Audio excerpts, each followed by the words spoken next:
بهار زموږ د هېواد ټولو فرهنګي، سیاسي او ټولنیزو څېرو ته د ملاتړ بلنه ورکوي.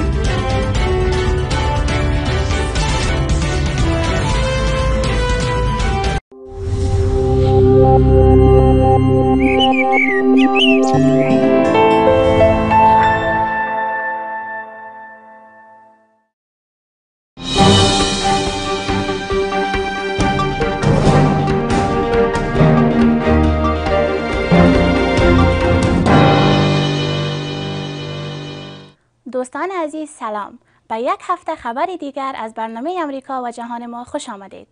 جنرال مکمستر، مشاور امنیت ملی دونالد ترامپ، رئیس جمهور امریکا، به رسانه‌های آمریکایی گفت می‌خواهد شاهد تغییر در رفتار پاکستان در رابطه با گروه طالبان باشد.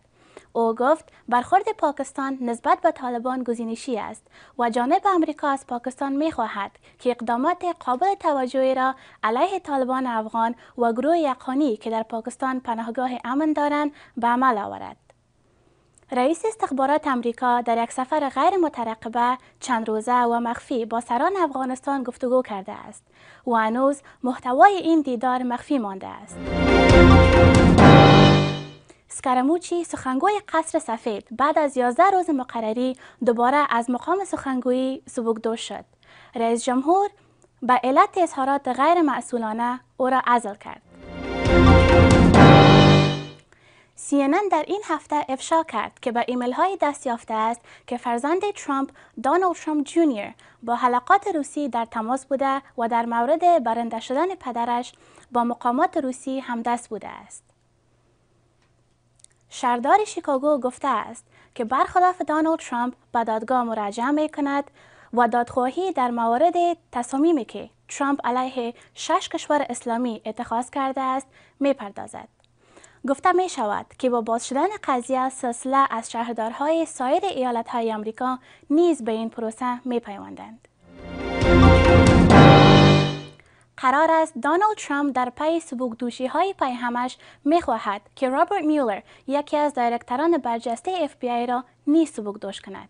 این چهره FBI در مورد مداخلات روسیه در انتخابات ریاست جمهوری بیشتر می داند، اما گفته می شود که مجلس سنا در تلاش آن است تا قانونی را تصویب نماید که صلاحیت های رئیس جمهور در سبکدوشی ها بکاهد. Just 11 days into his new role as White House Communications Director, Anthony Scaramucci has resigned from the position. ABC News reported that Scaramucci offered his resignation from the position to the new White House Chief of Staff, General John Kelly. She said Scaramucci had asked to be moved to the Export-Import Bank and that he no longer holds a position in the administration. Press Secretary Sarah Sanders issued a statement after Scaramucci's resignation, saying that he wanted to give Kelly the opportunity to start fresh. At a press briefing later in the day, Sanders elaborated on Scaramucci's resignation. She said that while Kelly was ultimately the one to make the decision, President Donald Trump wasn't happy with controversial comments made by Scaramucci during an interview. The president certainly felt that Anthony's comments were inappropriate for a person in that position, and he did not want to burden General Kelly with that line of succession in the chain of command, Sanders said. Scaramucci's brief tenure ended before he was even officially set to start. He told CNN that his official start date was until August 15th, but he was officially made a White House employee on July 26th. It had been a loud tenure for Scaramucci from the beginning. On July 21st, Trump surprised many by announcing that Scaramucci would fill the vacant White House Communications Director spot.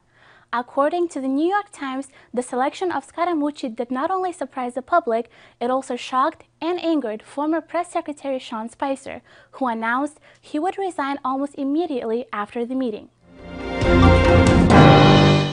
For months, as evidence has piled up of undisclosed and unexplained meetings between senior Trump campaign aides and Russians, the embattled Trump administration has relied on a simple, if implausible, defense. The White House has insisted the mysterious meetings were about sanctions, better cooperation in the ISIS fight, and a general desire to build closer ties between Washington and Moscow, and not about colluding with the Kremlin to help defeat Hillary Clinton and put Donald Trump in the White House.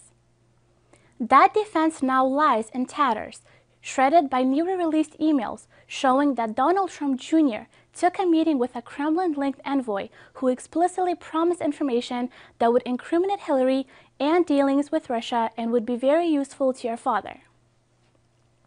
In case that message somehow wasn't clear enough, the emails first obtained by the New York Times went on to say the information is obviously very high-level and sensitive information, but is part of Russia and its government support for Trump.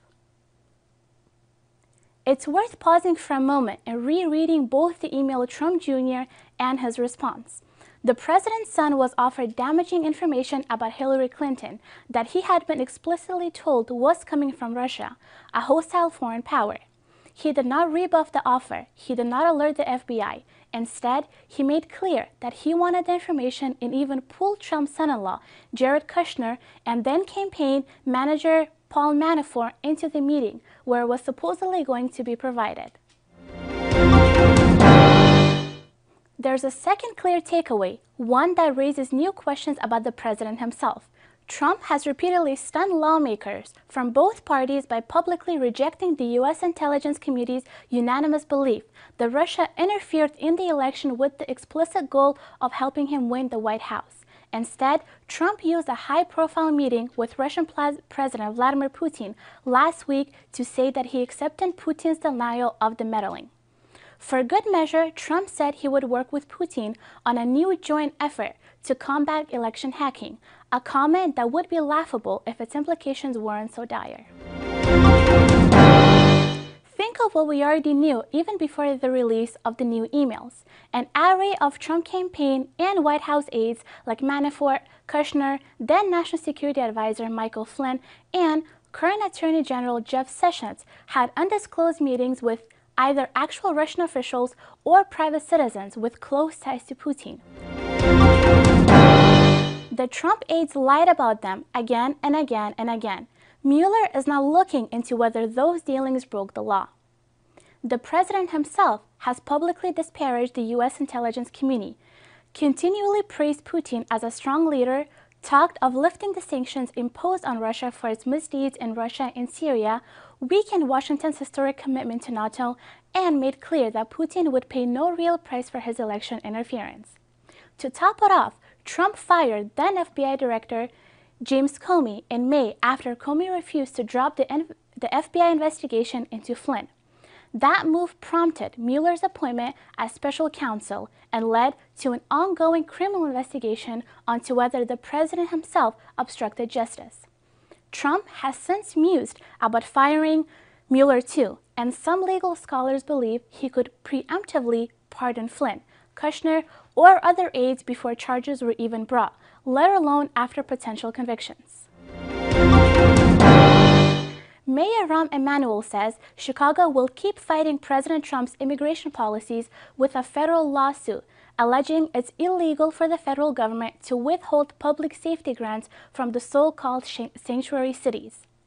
The mayor said Chicago won't be blackmailed into changing our values, and we are and will remain a welcoming city. The lawsuit was filed on Monday, August 7th. The city is being held by two outside law firms on a pro bono basis. Federal officials have threatened to withhold federal funding for sanctuary cities, saying they do not comply with federal laws. The idea that Donald Trump might fire or try to fire Special Counsel Robert Mueller has bubbled up enough times to seem possible, but still improbable. For one thing, press reports that this president can fire someone is frequently wrong. For another, it seemed that even Trump was prudent enough to avoid making the mistake that ended Richard Nixon's presidency. Yet Trump has a knack for making the wildly implausible suddenly imminent. In the last 36 hours, the idea of Mueller being fired and the political crisis it would likely set off has become distinctly real. In an interview with the New York Times, Trump all but said he would fire Mueller if his investigation went into places Trump did not like. Since then, several reports have suggested that Trump's defense strategy as investigations probe deeper into his life and administration is to attack Mueller and attempt to discredit him. Increasingly, the operative question seems not to be whether Trump will try to fire Mueller, but whether he will do so and what will push him over the edge. If Trump did fire Mueller, it would be the third time in his tenure that Trump tried to get a law enforcement official who was investigating him or his associates to close a case, and having failed, fire the official. The Washington Post reports that Trump is seeking ways to box in Mueller's probe and limit its scope, as well as exploring the limits of his power to pardon aides, or potentially himself.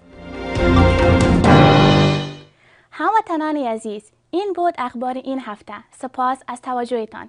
تا برنامه آینده، خداوند یار و مددگارتان.